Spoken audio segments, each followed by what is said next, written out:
If you are over 50 years old and you are watching this alone right now in the quiet of your own home, I want you to ask yourself one question before we go any further.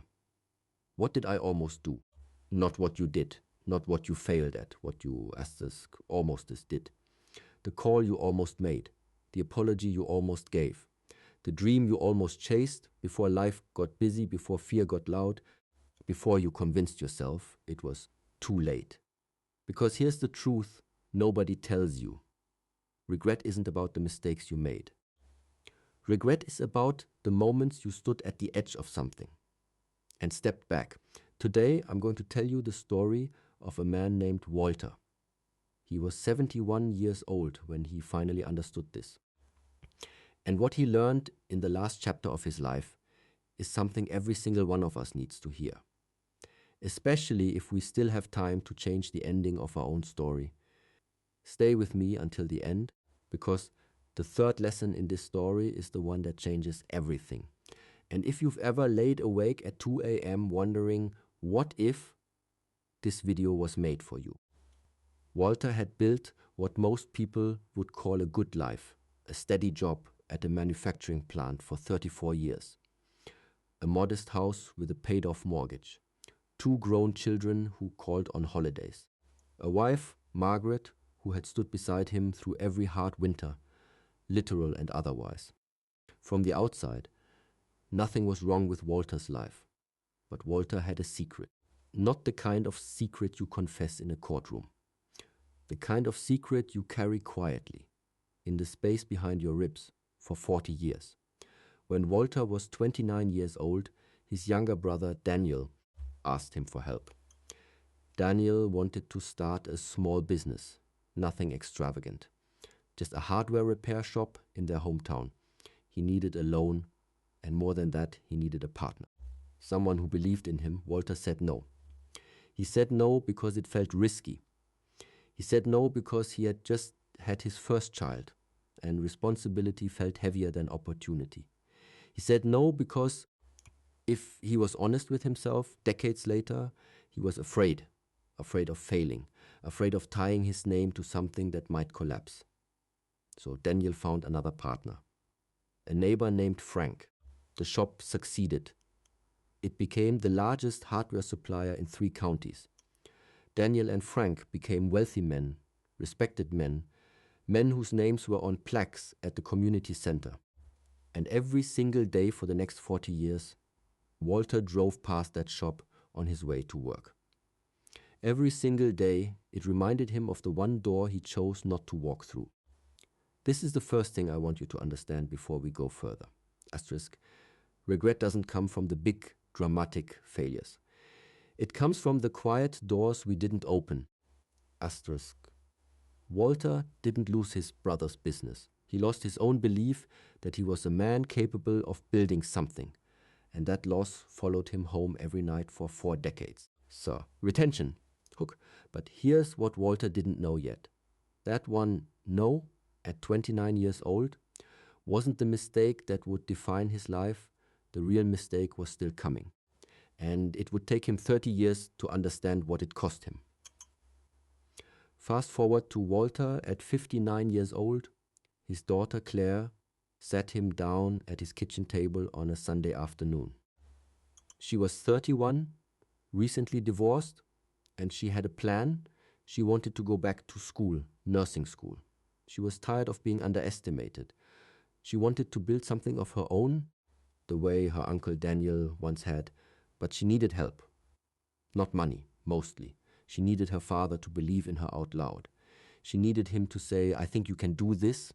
And Walter, the same man who had once said no to his brother, hesitated again. He told her it was a big commitment at her age. He told her she should think practically. He didn't say no outright. He just didn't say yes with his whole chest.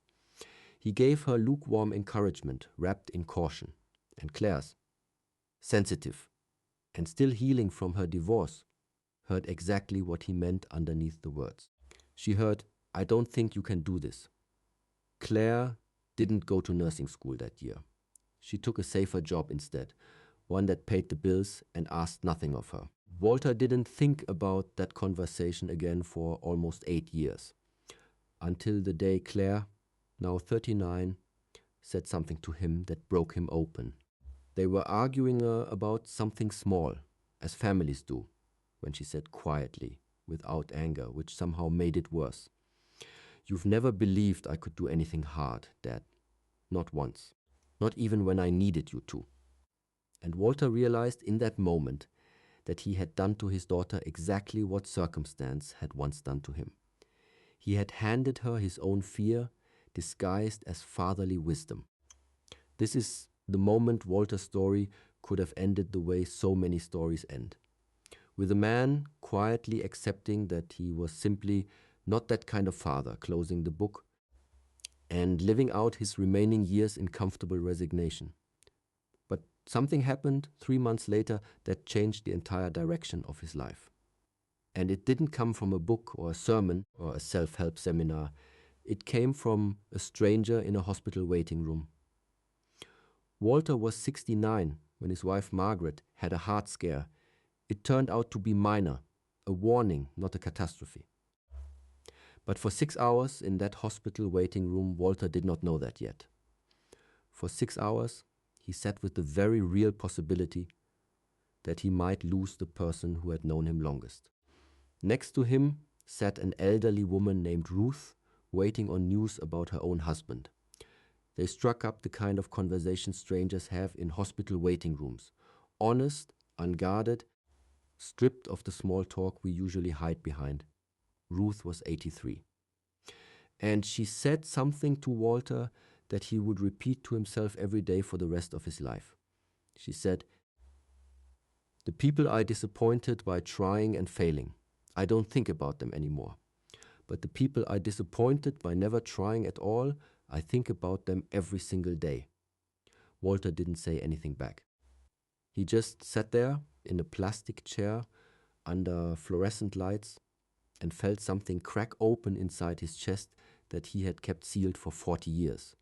He thought about Daniel's hardware shop. He thought about Claire's face at that kitchen table. He thought about every door he had quietly closed, not with cruelty, but with fear disguised as caution. Margaret came home safely 2 days later. But Walter was not the same man who had walked into that hospital. Now, here is where most motivational stories would tell you that Walter changed his life overnight, that he woke up the next morning a new man. That is not what happened. And I think it's important that I tell you the truth, because real change is slower and harder than the highlight reel version. And you deserve the real version, not the fantasy. Walter did not become a different man overnight. He was 70 years old. His habits were older than most people's marriages. But he did one small thing differently. The next time his daughter Claire mentioned, almost in passing, almost as if she no longer believed it herself, that she still thought about going back to school someday, Walter did not say, "That's a big commitment." He said, "I was wrong not to believe in you 8 years ago. I believe in you now." "What do you need from me?" Claire cried at the kitchen table. Not because the sentence fixed 8 lost years. It didn't. But because it was the first time her father had ever said those words out loud, without hedging, without a but. She enrolled in a community college nursing program 4 months later. At 40 years old, she was often the oldest student in her classes. She graduated 2.5 years after that. Walter also did something he had never done in 40 years. He walked into his brother Daniel's old hardware shop, now run by Daniel's son, since Daniel had passed away 3 years earlier, and he told his nephew the truth, that he had once said no out of fear, and he had carried that no like a stone in his pocket for 4 decades. He didn't ask for anything. He just needed to say it out loud to someone connected to that old wound, so it would stop living silently inside him. His nephew hugged him and said, "Uncle Walter, nobody here ever blamed you for that. You are the only one who never let it go." That sentence undid something in Walter that 40 years of quiet guilt had built. Walter is 74 years old now.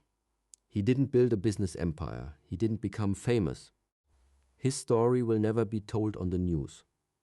But there is one thing Walter did in the final chapter of his life that I believe matters more than any of that. And it's the reason I wanted to tell you his story today. Walter started keeping a small notebook by his bed. Every night he wrote down one thing, not a gratitude list, not a to-do list. He wrote down as one door he had opened that day, instead of closing. Some nights it was small. He called an old friend he'd lost touch with, instead of assuming too much time had passed. Some nights it was larger. He told Margaret, after 51 years of marriage, something he'd never said before, that he was proud of the life they built together, not just responsible for it. Walter told me through his daughter, who eventually shared his story publicly to help others, that he did not regret the years he spent afraid. He regretted the years he spent afraid, sick and silent about it, because fear is human. Every single person watching this video has felt it. The mistake isn't feeling afraid of a hard conversation, a risky decision, a second chance at 70. The mistake is letting the fear make the decision for you and then never speaking honestly about it. Not to your children, not to your spouse, not even to yourself. Here is what Walter would want you to know if he were sitting across from you right now instead of me. It is not too late to open one door. Not the biggest one.